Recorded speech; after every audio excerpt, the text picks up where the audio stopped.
Kenapa penting belajar bahasa Inggris? Ya, kenapa belajar bahasa Inggris akan jadi sangat penting? Banyak orang bilang, ngapain saya belajar bahasa Inggris, kan nggak akan kerja di luar negeri, nggak ada rencana planning ke luar negeri, dan lain sebagainya. Belajar bahasa Inggris bukan hanya tujuannya untuk ke luar negeri ya. Kalau mau ke luar negeri, mau kerja, mau wisata, tentu kemampuan bahasa Inggris akan sangat berguna. Tapi apa manfaatnya kamu belajar bahasa Inggris selain untuk ke luar negeri? Nah, ini sangat penting. Ya, terutama buat kamu yang masih SD, SMP, SMA, kuasai bahasa Inggris dari sekarang, terutama percakapan. Kenapa percakapan?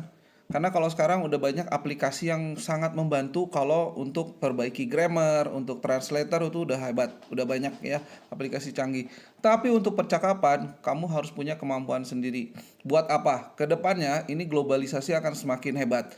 Mungkin akan sangat banyak perusahaan asing buka di Indonesia. Bukan mungkin nggak hari ini, nggak 1 tahun, 2 tahun, tapi kedepannya. Sekarang kamu masih sekolah, kedepannya ketika nanti 10 tahun lagi, misalkan kamu masuk dunia kerja.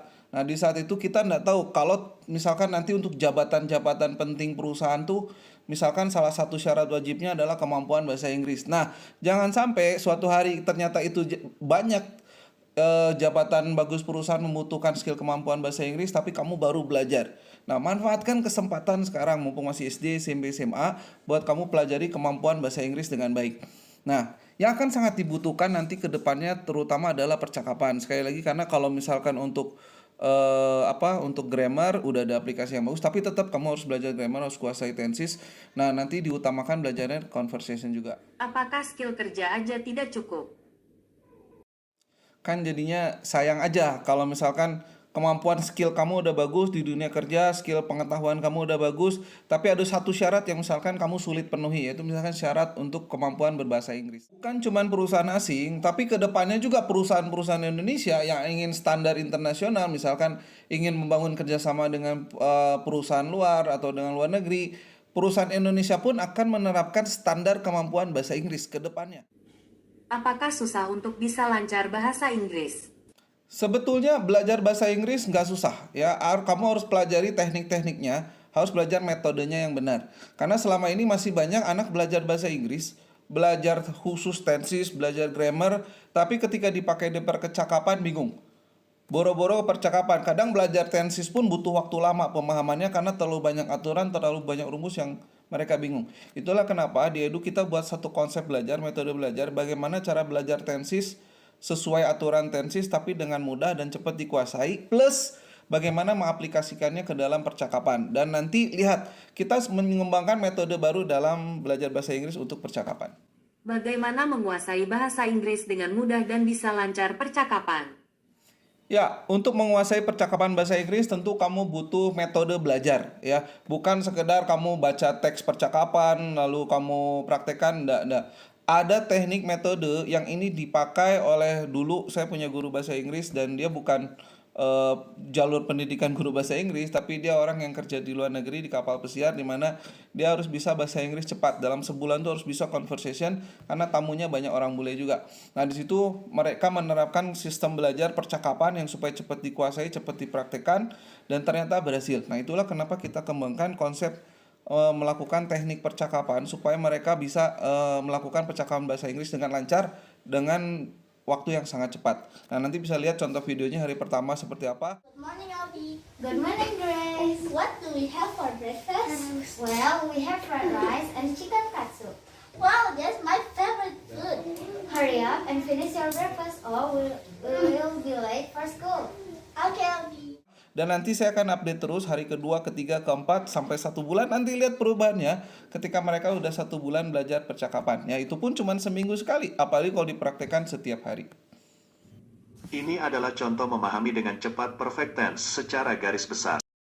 Ya, kita akan bahas salah satu contoh tutorial belajar tenses yang paling mudah ya. Karena selama ini ternyata masih banyak yang susah belajar tenses. Nah, kita akan ambil contohnya perfect tense. Karena ternyata masih banyak siswa yang bingung ya bedain past perfect tense, present perfect tense, dan yang future. Padahal ternyata simple, mudah, sederhana ya. Karena sebanyak-banyaknya tenses yang harus kamu hafalin, cuman ada 3 waktu aja. Past, present, future gitu loh. Nah, gimana cara bedainnya? Perhatikan baik-baik. Sebelum belajar perbedaannya, tentu belajar dulu samanya apa. Nah, Kalau bicara perfect tense berarti kita bicara kata sudah. Jadi nanti kalau suatu hari di otak kamu mau ngomong bahasa Inggris ada kata sudah, nah mungkin kepikiran oh perfect tense gitu loh. Nah nanti tapi bagaimana cara pakainya? Ternyata banyak yang belajar tenses tapi ketika di-convert ke percakapan jadi bingung ya. Karena terlalu banyak rumus di otaknya. Padahal ini belajar bahasa bukan belajar matematika. Oke, kita mulai. Jadi kalau bicara perfect tense kita bicara sesuatu yang sudah. Tapi hati-hati, sudah itu tidak selamanya di past, di lampau ya. Karena bahasa Inggris itu ada punya 3 bagian waktu yang harus kamu pelajari. Saya akan ambil contoh. Kita pakai bahasa Indonesia aja, nggak usah pakai bahasa Inggris. Contohnya gini. Kemarin saya datang ke rumahmu. Jelas ini past ya. Jadi karena kejadiannya lampau kemarin. Tapi kamu sudah pergi. Nah ini contoh. Kapan kejadian? Udah lewat. Ya hari ini pasti udah lewat juga karena kemarin kejadiannya. Jadi udah terjadi gitu loh ya. Nah bedanya lagi ya kalau sudahnya di present gimana? Contoh. Saya sudah tuh. Kita bicara sudah lagi. Saya sudah tinggal di Bandung sejak misalnya tahun 2010. Sampai hari ini posisinya masih tinggal di Bandung. Jadi kita pakai perfect tense yang present ya. Saya sudah tinggal di Bandung sejak 2010. Jadi sampai hari ini masih tinggal di Bandung gitu loh. Ya jadi kalau kamu lagi ngomong, "Oh, saya udah tinggal di Bandung sejak 2010 dan hari ini kan masih tinggal di Bandung," maka yang dipakai adalah present perfect. Sekarang kita bahas yang future. Future tuh kan belum terjadi, tapi kok sudah. Nah, di sini berarti akan kita tambahkan dengan akan. Bisa. Jadi kalau di bahasa Inggris tuh bisa, di Indonesia juga sebetulnya bisa ya. Jadi kalau gabungan akan dan sudah, maka ini kita bicara plan ya. Jadi bicara rencana sebetulnya. Jadi belum terjadi, tapi udah direncanakan akan terjadi gitu. Contohnya misalkan gini. Tahun depan, belum apa-apa udah tahun depan, berarti belum terjadi. Tahun depan saya akan sudah membeli rumah baru.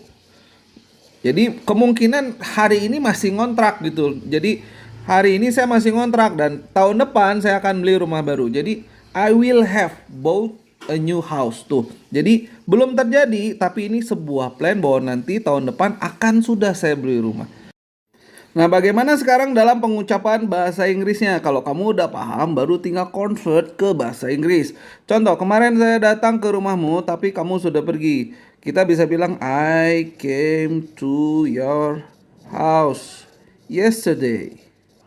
Jadi udah jelas, ini lampau, karena ada kata yesterday atau kemarin. But you had left. Jadi have-nya kita ganti dengan had. Jadi kalau di sini ada have, ada has.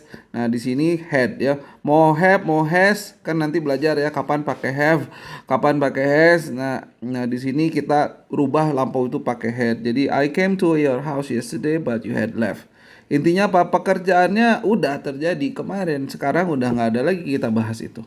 Oke, yang kedua, saya sudah tinggal di Bandung sejak 2010. I have lived. Saya sudah tinggal di Bandung. I live in Bandung since 2010 ya, sejak 2010. Oke, nah kita lanjut lagi. Tahun depan saya akan sudah membeli rumah baru ya. Tahun depan saya akan sudah membeli rumah baru. I will have bought. Ini verb 3 dari buy ya. Kalau di present kita pakai buy. Kalau V2-nya bought, V3-nya juga bought. Nah, nanti belajar tentu di grup bagaimana penggunaan dari kata kerja ini. I will have bought a new house. Kita tambahin next year ya. Jadi pertama kuncinya adalah kamu pahami kesamaannya apa. Kita punya sudah. Lalu kamu lihat bedanya apa. Yang satu period waktunya adalah past, yang satu present artinya selesainya hari ini, saat ini. Jadi ada bekas-bekasnya hari ini. Kemudian yang satu lagi akan sudah artinya belum terjadi tapi akan diselesaikan gitu loh. Ya akan sudah nanti besok, minggu depan, tahun depan. Nah, nanti tinggal belajar bagaimana cara convert bahasa Inggrisnya. Terakhir, bagaimana cara pakainya dalam sebuah percakapan. Sehingga kamu akan punya kemampuan bahasa Inggris yang bagus. Kenapa tenses susah dipelajari? Ya, kenapa tensis sulit dipelajari? Ya, alasannya sederhana karena banyak orang belajar tensis masih pakai cara-cara lama di mana harus belajar satu persatu ya ini present tense, kemudian present continuous tense, present perfect dan semuanya ada banyak ya ada 16 dan kalau udah kayak gitu bingung kan? Padahal ternyata simple dan sederhana. Jadi selama ini sayangnya adalah kita masih banyak kesalahan belajar tensis, bukan belajar tensisnya tapi metode belajarnya. Nah, itulah kenapa dibuatlah sebuah program belajar cara memahami menguasai tensis dengan lebih cepat.